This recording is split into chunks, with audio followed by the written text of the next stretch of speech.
Hi everyone, my name is Alicia Salcido. Welcome to my week 2 multimedia discussion for MPA 590 Classic Organization Theories. For the task force, I chose Fraud Early Detection Unit, which reduces and prevents the number of fraud applications and just customers who are applying for any welfare programs within DPSS of Riverside County.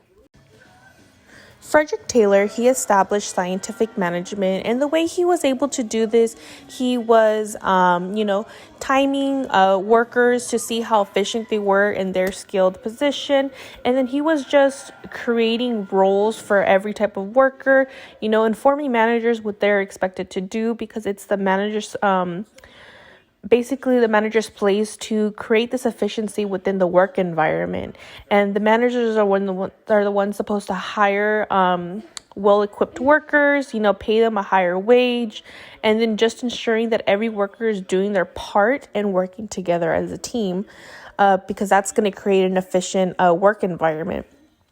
So this actually plays out in the task force for the Fraud Early Detection Unit, just because we first have our eligibility workers who are reviewing and completing interviews with applicants.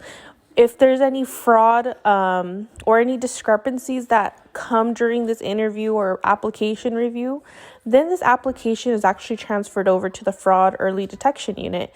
So this requires these two groups of people to actually work together to become efficient within this work environment, and to create it and to maintain this organization, because without the eligibility workers to first review it, it could just be that the early fraud detection unit is just going to have multiple applications. It's not going to be very efficient because they have to screen multiple applications, and at least with the eligibility workers who give that first screening, it ensures that something's actually fraud or something actually suspicious.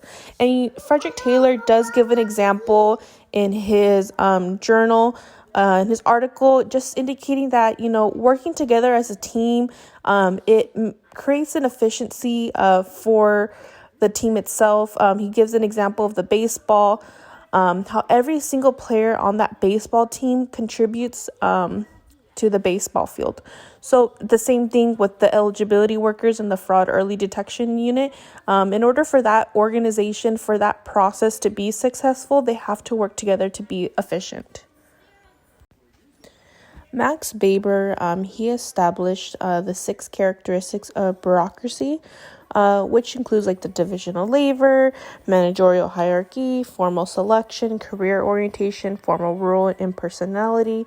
But all of these are all based off of 3 types of the bureaucracies: rationale, which is like charismatic, traditional, and then the legal rationale. So for him, like basically in a work environment or any type of like organization, it requires structure. In order for structure to be established, there has to be rules and guidelines that are first set down for employees in order to understand and know what to actually do. So for example, like in the task force for the Fraud Early Detection Unit, in order for the unit to be successful, they have to be given a set of rules and guidelines, which is going to be given to them by the state and federal government, because they're the ones that establish the rules for the Riverside County DPSS. They do follow state and federal regulations. So they do require like either a policy or a handbook on how to approach certain cases to determine if it is fraud, if it's discrepant. Workers cannot make that decision themselves. They are given rules and guidelines in order to make that decision.